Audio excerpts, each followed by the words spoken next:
যে হাদিসটা কালকে বলার কারণে মানুষ কষ্ট পেয়েছে, ওই হাদিসটা আপনাদের আগে বলি বুঝার জন্য। রাসূল সাল্লাল্লাহু আলাইহি সাল্লাম বলছেন, আল খামরু উম্মুল ফাওয়াহিশ, নেশা হলো যাবতীয় অশ্লীল কাজের মা। যত খারাপ কাজ মানুষ করে, সমস্ত খারাপ কাজকে জন্ম দেয় হলো নেশা।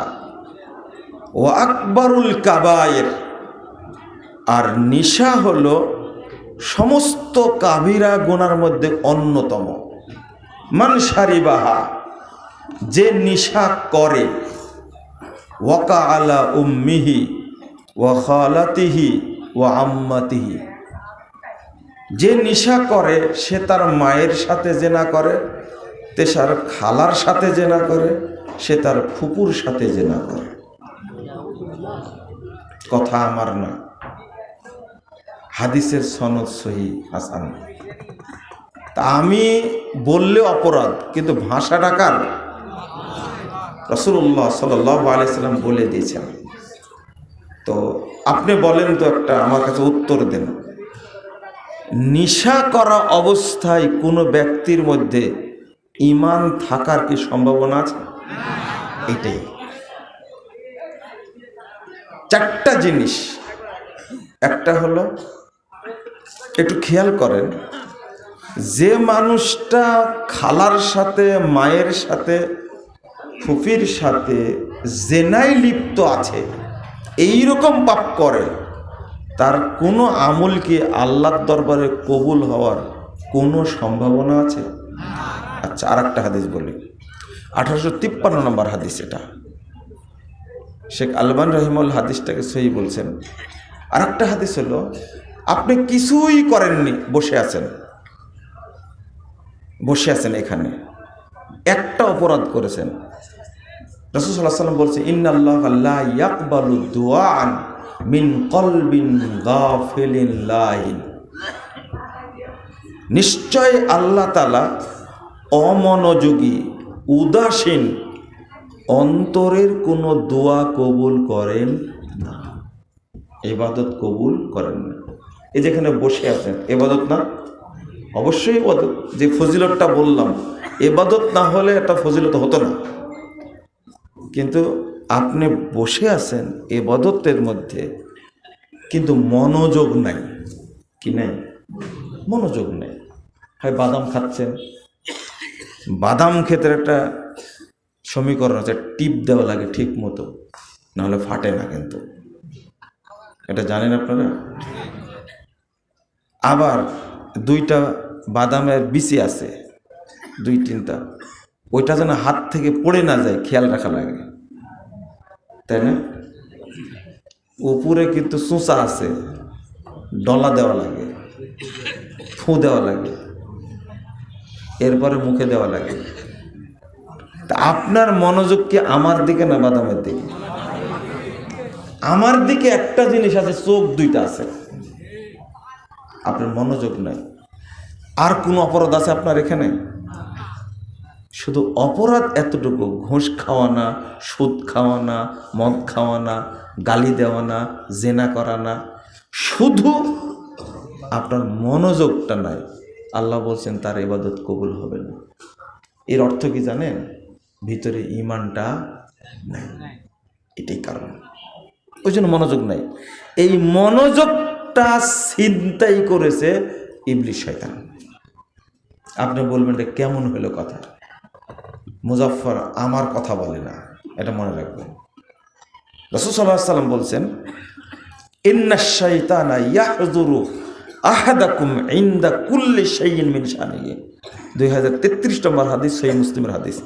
নিশ্চয় শয়তান তোমাদের প্রত্যেকটি কাজে, প্রত্যেকটি মুহূর্তে ও হাজির থাকে, উপস্থিত থাকে। প্রতিটি কাজে শয়তান আছে। আমি একটা একটা করে ধরে বুঝা দেই, তাও আপনারা বুঝতে চান না। তাহলে আমার মনোযোগ যে শয়তান ছিনতাই করে, এটা বুঝেন তো? আহা, রাসূল সাল্লাল্লাহু আলাইহি ওয়াসাল্লাম বলতে হুয়া ইখতালাস, ইয়াখতালিসু শয়তান, এটা হলো শয়তানের অপহরণ। সালাতের মধ্যে আপনার মনোযোগ নাই কেন? কেন? শয়তান আপনার মনোযোগকে অপহরণ করেছে, ছিনতাই করেছে। ইখতালাসহু শয়তান, শয়তান সেটা অপহরণ করে। তা আপনার হাতে হলো বাদাম, মুখেও বাদাম, আর চোখ কোন দিকে? আমার দিকে, এমনি তাকায় আছেন এদিকে। তাহলে চোখ থাকলে তো হবে না, কি থাকা লাগবে? মনোযোগ।